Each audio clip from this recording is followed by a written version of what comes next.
everybody, it's June 7th, 2017, and this is the Chuck Baker vlog number 403, and it's a Wednesday, and how the heck is everybody today? I really want to know, so put a note down there in the comments and let me know how you're doing, what you've been up to. Today I have 6 news stories to talk with you about, so let's get to it. First one here is homicide ruled in man's death after fight with husband of deputy outside of Denny's. This female deputy sheriff and her husband were gonna meet up at Denny's, and the husband saw this man outside peeing on the side of the building. So he went up to him, and there was an altercation that started, and it ended up the husband of this sheriff's deputy had this man on the ground, and he had him laying on top of him, and it looked like he had his arm around the guy's throat. And there's a little bit of a video on here that you can look at in this article, and he was telling the guy to stay down, but during all of this the man stopped breathing, and he later died. Now the husband is under investigation, and it was ruled a homicide, and the sheriff's deputy has been put on leave during this. And you can see she was there with him during this when he had the guy on the ground, and the video is real short because people started to come up and try and get whoever was filming the video to stop. So, but yeah, I don't know how that's going to come out. I don't think the guy really meant to hurt the guy or kill the guy, but when you do something like that, you get people kind of crazy, and things happen. But if anything develops with this story, I'll be sure and let you know. Next story here is I lost everything. Beating victim says government gave away his belongings while he was in a coma. This guy got beat up, and he was in a coma for a while. And this is in Canada, and I guess there in Canada, when you're incapacitated, the government assigns somebody to take care of your affairs while you're in the hospital. Well, evidently he was in a coma so long that they let his apartment go, and the person that was assigned to take care of his affairs gave all of his belongings away when he was in a coma. So when he finally came out of it, not only did he get beat up, but he had to be told that everything that he had was gone. So feels like he's been attacked twice now since he's lost everything that he owned and got to start from scratch. So he's suing the government for to get his belongings replaced and get him a new place to live. So if anything comes up with that, I'll let you know. Next story here is family demands apology after police caught on video mocking woman with Down syndrome. This was also in Canada. This woman was pulled over because the police said that she had run a stoplight. Excuse me. And she had said that she hadn't run a stoplight, and the officers told her that when she went to court, she could request a copy of the dash cam video to show what had happened. Well, she did that. She requested a copy of the dash cam video, and when she got the copy, it had a form with it, and it said video was checked yes, audio was checked no.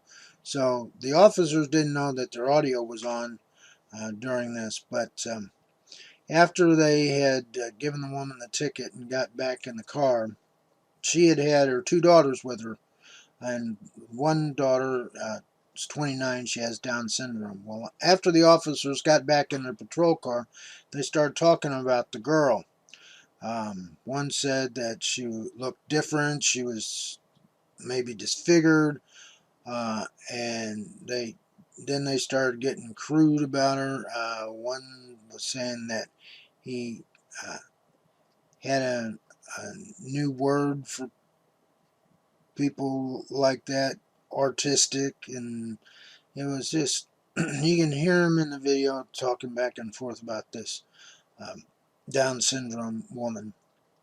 So after the woman had seen this video and heard what the officers had said, she took him to court and demanded an apology. But for the whole story, you can take a look at the article here.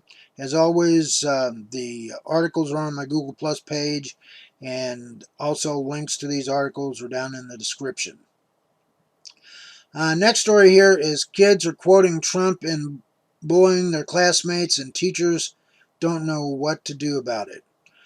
Yeah, kids now, they're quoting Trump's rhetoric about how he's going to deport all of the illegal aliens, and now the kids, the Mexican kids in school are getting taunted and harassed by the white kids saying that you're going to get deported, you're going to have to go back where you belong, and all this. And teachers really don't know how to handle that, because uh, it's verbal abuse. But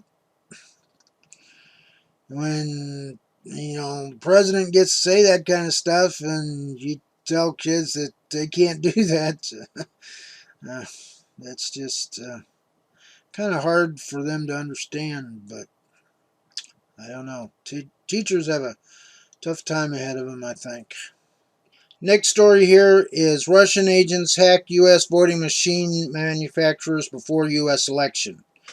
This has to do with the story that I told you about yesterday about the independent contractor with the top security clearance that leaked the government documents that were being used to investigate the Russian um, hacking.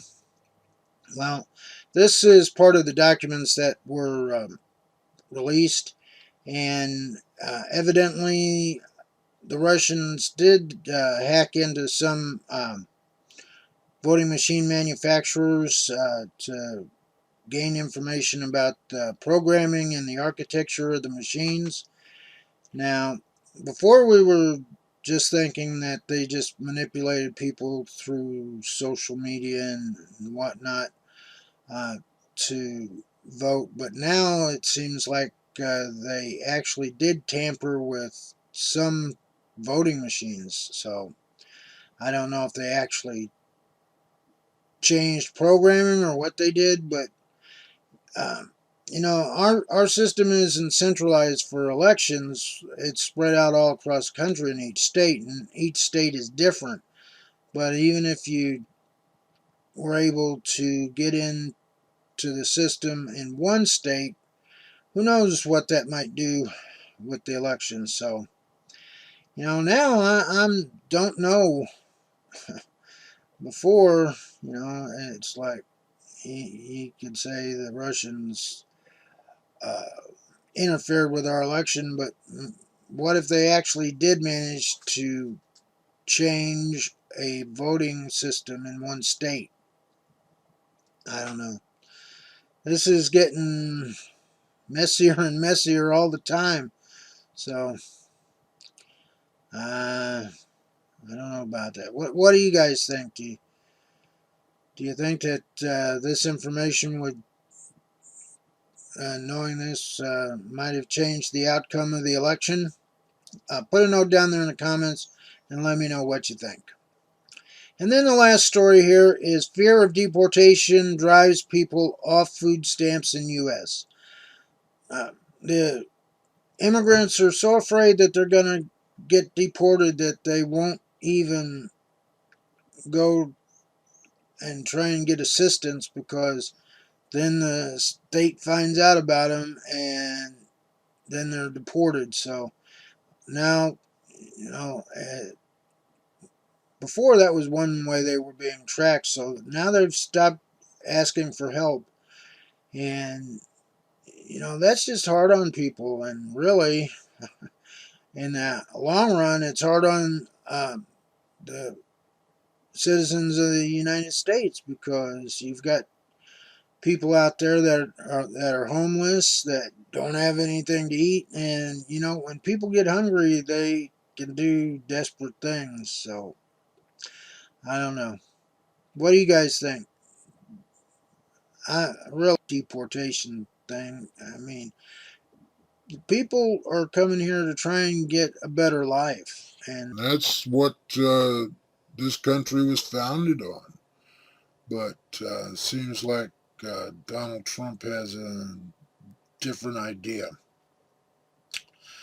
But anyway, everybody, that's the stories I have for today. And if you like my video, please give me a thumbs up, and also please subscribe to my channel if you haven't already. And also tell your friends and family about my channel and my video. And take a look at my social media sites, Chief Plus Facebook and Twitter. And if you missed yesterday's vlog, just click on the image there. And also take a look at my homepage, the Chuck Baker homepage at chuckbaker.org. Till tomorrow, everybody. Take care. Bye-bye.